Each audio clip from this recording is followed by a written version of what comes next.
Hello किसान भाइयों आज मैं आपको बताऊंगा कि 5 से 7 आप कौन सी सब्जियां लगा करके नवंबर माह में बढ़िया मुनाफा कमा सकते हैं। तो दोस्तों इस वीडियो को बिल्कुल भी स्किप मत करना। आज मैं आपको बहुत ही अच्छी जानकारी देने वाला हूं। और जैसा कि मैं आपको पहले से ही कहता आया हूं कि कुछ फसलें ऐसी होती हैं जिनमें खर्च कम आता है और मुनाफा बहुत ही ज्यादा निकलता है क्योंकि उनकी हार्वेस्टिंग अच्छी रहती है। तो दोस्तों ये मैं आपसे पहले से ही कहता आया हूँ। तो किसान भाइयों मैं विकास राज आपके अपने YouTube channel I love farming में स्वागत करता हूँ। दोस्तों मैं आपको समय समय पर खेती से संबंधित जानकारियां देता रहता हूँ और यदि आपको मेरे द्वारा दी गई जानकारियां अच्छी लगती हैं तो हमारे चैनल को सब्सक्राइब कीजिए, बेल आइकन को दबा लीजिए ताकि जब भी मैं कोई वीडियो आपके लिए अपलोड करूं आपको सबसे पहले नोटिफिकेशन मिले। और अन्य किसान भाइयों तक भी शेयर कर दीजिए ताकि वे भी इसका लाभ उठा सकें। तो किसान भाइयों जैसे कि मुझे कुछ किसान भाई फॉलो भी कर रहे हैं, उनके कमेंट आते हैं मेरे पास और कॉल भी आते हैं क्योंकि डिस्क्रिप्शन में मैंने अपना मोबाइल नंबर दे रखा है। तो दोस्तों मुझसे ऐसे समय समय पर पूछते रहते हैं कि हमें किस तरह से क्या करना चाहिए। तो दोस्तों मैं उन्हें सजेशन देता हूँ।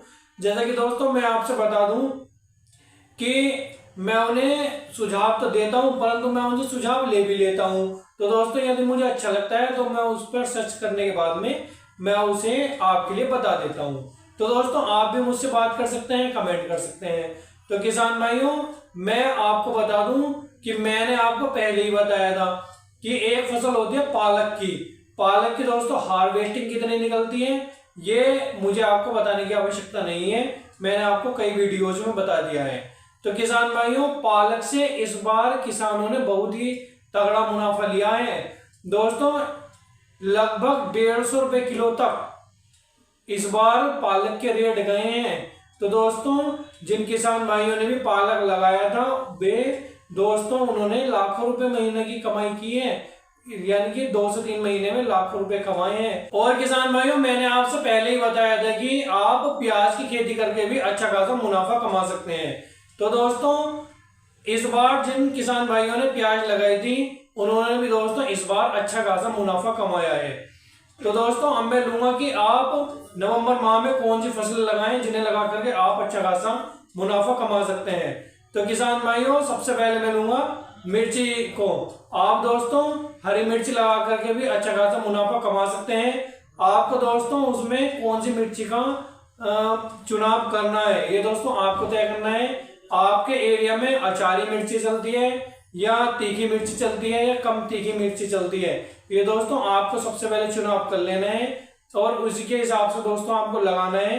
तो आप देखेंगे कि आपको अच्छा खासा मुनाफा मिलेगा आने वाले समय में। इसमें दोस्तों आपका थोड़ा खर्च तो ज्यादा आने वाला है क्योंकि किसान भाइयों खर्च इसलिए ज्यादा आने वाला है क्योंकि जब ठंड वगैरह पड़ती है, जब पाला पड़ता है तो किसान भाइयों आपको क्रॉप कवर लगाना पड़ता है। तो दोस्तों और आपका मल्चिंग का भी खर्च आता है। तो दोस्तों आपका खर्च तो ज्यादा आने वाला है परंतु आपका उत्पादन बहुत ही जबरदस्त निकलने वाला है। और यदि आप अच्छे से मैनेजमेंट करेंगे तो मिर्ची की आपकी फसल 1 साल तक भी चल सकती है। और दोस्तों कुछ किसान भाई ऐसे होते हैं कि जिनकी फसल केवल 2 महीने में ही नष्ट हो जाती है। तो किसान भाइयों ये आपको चयन करना है, अच्छी वैरायटी के बीज लेना है और आपको बेड निकाल करके इसकी खेती करनी है। बेड से बेड की दूरी रखनी है किसान भाइयों लगभग 3 फीट और पौधे से पौधे की दूरी रखनी है 1 फीट। तो दोस्तों आप देखेंगे कि आपको बहुत ही अच्छा उत्पादन मिलेगा। दोस्तों आपके जो रेट होते हैं मिर्ची के वे मार्च अप्रैल में थोड़े डाउन हो जाते हैं। तो दोस्तों आपको बस उसी मौके का फायदा उठाना है। आपको किसान भाइयों यहाँ पर जब आपके रेट डाउन जाते हैं तो किसान भाइयों आपको स्टोर कर लेनी है, यानी कि सब्जियां इस समय पर स्टोर की जाती है। यानी कि जब रेट डाउन जाते हैं और जब रेट बढ़ते हैं तो किसान भाइयों वे सब्जी निकाल ली जाती है स्टोर से। या दोस्तों आप स्टोर नहीं करना चाहते हैं तो दोस्तों आप स्टोर मत करिए। तो किसान भाइयों यदि आपके 10 रुपए किलो तक भी अगर इसके रेट जाते हैं तो आपको घाटा नहीं आने वाला क्योंकि ये एक लंबी अवधि की फसल है मिर्ची की। और इसकी डिमांड कितनी रहती है ये मुझे आपको बताने की आवश्यकता नहीं है, इसकी डिमांड साल के 12 महीने रहती है।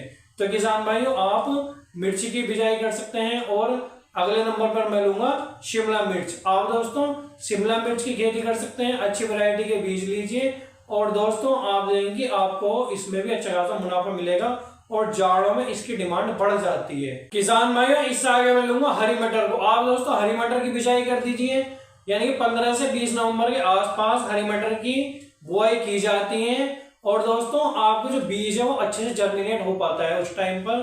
तो किसान भाइयों उस समय पर चूंकि जो तापमान है वो थोड़ा कम हो जाता है, यानी कि तापमान घट जाता है। इससे दोस्तों क्योंकि जब तापमान ज्यादा होता है तो आपकी मटर की फसल नहीं पनपती है, यानी कि वो पौधा जर्मिनेट नहीं होता है। तो दोस्तों आप थोड़ा इंतजार कीजिए, जब 27-28 डिग्री सेंटीग्रेड के आसपास तापमान रहता है तब आप इसकी बिजाई करिए। और किसान भाइयों जो मिर्ची की फसल है, यानी कि जो हरी मिर्ची है उसकी बिजाई तो आपको अभी करनी है, क्योंकि दोस्तों अभी इस समय पर थोड़ी बहुत धूप है, तो धूप वगैरह लग करके आपका जो पौधा है बहुत अच्छे से जर्मिनेट होगा। और दोस्तों आप लेट करेंगे तो आपका बहुत ही ज्यादा नुकसान होने वाला है, क्योंकि दोस्तों नुकसान इसलिए होगा क्योंकि आगे ठंड बढ़ेगी और ठंड से आपका पौधा अच्छे से जर्मिनेट नहीं होगा। तो दोस्तों इस समय पर आप हरी मिर्ची की अभी बिजाई कीजिए, तो दोस्तों आपको बहुत ही अच्छा खासा उत्पादन मिलेगा।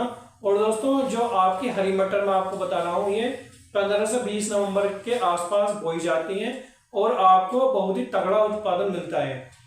रेट तो दोस्तों आपको कम मिलेंगे, जो आपने अगस्त सितंबर में लगाई थी उसकी अपेक्षा आधे रेट भी मिल सकते हैं, परंतु उत्पादन आपको सितंबर माह से लगभग 3 गुना मिलेगा। तो दोस्तों उसमें आपका फायदा हो जाएगा, यानी कि सितंबर माह की मटर से आपको इस समय पर लगाने में ज्यादा बेनिफिट मिलने वाला है, चाहे रेट वाले से ही कम मिले। तो दोस्तों आप मटर की खेती कीजिए और बढ़िया मुनाफा कमाइए। किसान भाइयों अब मैं लूंगा कुछ कंद वर्गीय फसलों को। आप दोस्तों सबसे पहले लीजिए लहसुन को। आप दोस्तों लहसुन से इतने अच्छे रेट मिल रहे हैं ना, यानी कि 300 से 400 रुपए किलो लहसुन के दाम मिल रहे हैं किसान भाइयों। और किसान भाइयों लहसुन के दाम कभी भी कम नहीं होते हैं और लहसुन की डिमांड भी रहती है, परंतु किसान भाइयों इसमें आपका खर्च ज्यादा आता है, यानी कि 1 एकड़ में लगभग 1 से 1.5 लाख के बीच में आपका खर्च आता है लहसुन में। तो दोस्तों आप लहसुन की खेती कीजिए, बशर्ते आपका मैनेजमेंट अच्छा होना चाहिए। और किसान भाइयों आगे मैं लूंगा प्याज को। आप दोस्तों प्याज की खेती कीजिए, प्याज लगाइए अपने खेत में। आप देखेंगे कि आपको प्याज से भी अच्छा खासा उत्पादन मिलेगा, अच्छा खासा मुनाफा मिलेगा। आपको दोस्तों प्याज की जो बिजाई करनी है, प्याज की जो बुआई करनी है वो नवंबर के आखिरी सप्ताह में करनी है। तो दोस्तों आप देखेंगे आपको अच्छा खासा उत्पादन मिलेगा, क्योंकि आपको रेट थोड़े डाउन जाते हैं मार्च अप्रैल के आसपास, परंतु दोस्तों फिर इसके रेट बढ़ने शुरू हो जाते हैं। और जब आपको इसके रेट नहीं मिलेंगे, आपके सामने प्लस पॉइंट मैं आपको बता रहा हूं, जब रेट नहीं मिलेंगे प्याज के तो दोस्तों आप स्टॉक कर लीजिए। आप अपनी प्याज को मत निकालिए, मत बेचिए, आप स्टॉक कर लीजिए। जब इसके दाम बढ़ने लगते हैं आप तब इसे निकाल लीजिए, तब बेच दीजिए। तो दोस्तों आप देंगे आपको अच्छा खासा उत्पादन मिलेगा प्याज से। तो किसान भाइयों आप प्याज की बिजाई कीजिए। और इस बार जो किसान है उन्होंने लाखों रुपए कमाए हैं प्याज से, इतने अच्छे रेट मिले हैं दोस्तों। तो किसान भाइयों ये आपके सामने एक प्लस पॉइंट है। और आगे मैं लूंगा आलू को। आप दोस्तों आलू की बिजाई कीजिए। आलू में दोस्तों चूंकि आपको जो खाद वगैरह है वो और फसलों की तुलना में 2 गुना लगाना पड़ता है। क्यों? क्योंकि उसकी मेड़ मोटी रहती है, तो जो फर्टिलाइजर है वो पौधे की जड़ों को मिल नहीं पाता है। अगर आप कम मात्रा में लगाते हैं तो दोस्तों 2 गुनी मात्रा में लगाइए।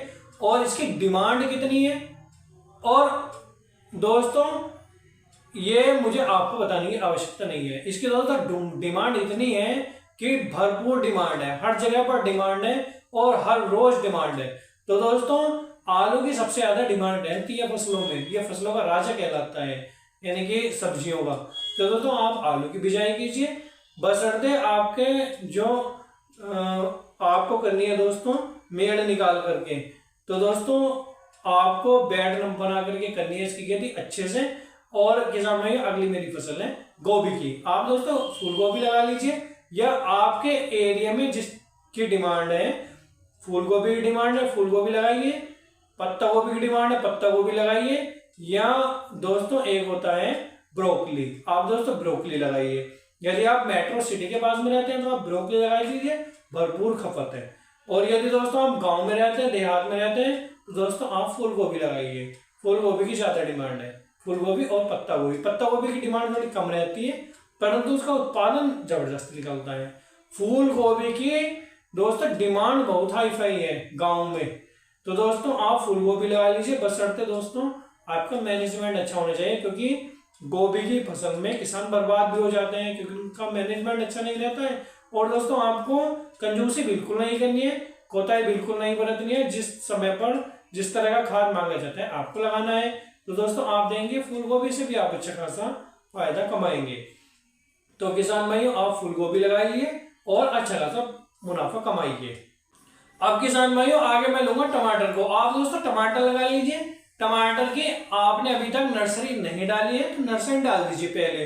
तो दोस्तों आप देंगे टमाटर से आपको बहुत ही अच्छा खासा मुनाफा मिलेगा। दोस्तों ये तो एक ट्रेंड की बात होती है कि पिछले साल किसान भाई करोड़पति हो गए थे टमाटर लगा करके, यानी बहुत हाई फाई रेट गए थे। तो दोस्तों ये मैं आपको नहीं कह रहा हूँ कि आप भी करोड़पति हो जाओगे कि इस बार भी इतने ही रेट जाने वाले हैं, परंतु दोस्तों टमाटर की फसल में कभी भी घाटा नहीं जाता। जैसे आलू की डिमांड रहती है उसी तरह से टमाटर की डिमांड रहती है, यानी कि टमाटर की डिमांड थोड़े आलू से कम रहती है। तो दोस्तों आप टमाटर लगा लीजिए, भरपूर डिमांड है, रोज डिमांड है, हर जगह डिमांड है। तो दोस्तों आप टमाटर लगाइए, अच्छा खासा मुनाफा कमाइए। अब किसान भाइयों मैं लूंगा कुछ बेल वर्गीय फसलों को। जैसे आप दोस्तों करेला लगा लीजिए। आपको अच्छे बीजों का चयन करना है, अच्छी वैरायटी के बीजों को, और दोस्तों आप देंगे आपको इससे भी अच्छा खासा मुनाफा मिलेगा। दोस्तों आप इस समय पर जो आपकी बेल है उसे आप नीचे ही फैला सकते हैं, परंतु दोस्तों मैं आपको बता दूं कि जो आप ऊपर चढ़ाते हैं मचान विधि से, तो दोस्तों उसमें आपको मुनाफा ज्यादा मिलता है, चाहे वो कोई सा भी मौसम हो। और दोस्तों जो आपका मचान है वो 3 से 4 साल तक चलता है, वो आपका खराब नहीं जाता है। कभी आप ये सोचें कि मचान में हमारा बहुत ही ज्यादा खर्च आ रहा है, तो दोस्तों एक बार तो आपको इन्वेस्टमेंट करना पड़ेगा, परंतु दोस्तों आपको उससे 3 से 4 साल तक बढ़िया उत्पादन मिलने वाला है, बढ़िया कमाई होने वाली है। तो दोस्तों आप ये बिल्कुल ना सोचें। तो किसान भाइयों और मेरी अगली फसल है खीरे की। आप दोस्तों खीरे की बुआई कीजिए। खीरे की भी डिमांड अब कम नहीं होती है साल के 12 महीने, क्योंकि दोस्तों सलाद वगैरह में, और दोस्तों जो शादी वगैरह जो पार्टी वगैरह होती है वहां पर सलाद के लिए खीरे की बहुत ज्यादा डिमांड होती है। तो दोस्तों आप खीरा लगाइए। और अब मैं लूंगा कुछ छोटी फसलों को। छोटी जरूर है, उत्पादन बढ़िया निकलता है, हार्वेस्टिंग बढ़िया होती है। जैसे दोस्तों पालक।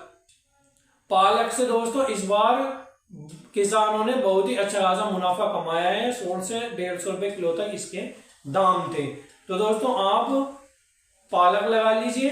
पालक की हार्वेस्टिंग जबरदस्त रहती है। धनिया लगाइए, धनिया की भी हार्वेस्टिंग जबरदस्त रहती है, बढ़िया मुनाफा आप कमाएंगे। मूली लगा लीजिए, मूली की भी हार्वेस्टिंग बढ़िया रहती है, बशर्ते आपका मैनेजमेंट अच्छा होना चाहिए। यानी कि जो कनबरी की फसल होती है दोस्तों उसकी जुताई बढ़िया होनी चाहिए। यदि आपकी जमीन नीचे तक होगी तो उसमें जो मूली का कंद है तभी तो वो नीचे तक जा पाएगा, या आलू वगैरह होते तभी तो वो नीचे तक बैठेगा। जब आपकी जमीन ही बढ़िया जुती नहीं होगी तो आपका कंद बैठेगा कैसे। तो दोस्तों जमीन आपकी बढ़िया जुती होनी चाहिए कनबरिया फसलों में, नहीं तो आपका जो साइज है मूली का वो बहुत ही छोटा छोटा रह जाएगा, क्योंकि वो नीचे नहीं बैठेगा। तो किसान भाइयों बस आज की वीडियो में इतना ही। मैं विकास राज आपसे विदा लेना चाहता हूँ। मिलते हैं अगली वीडियो में एक अच्छी जानकारी के साथ। धन्यवाद।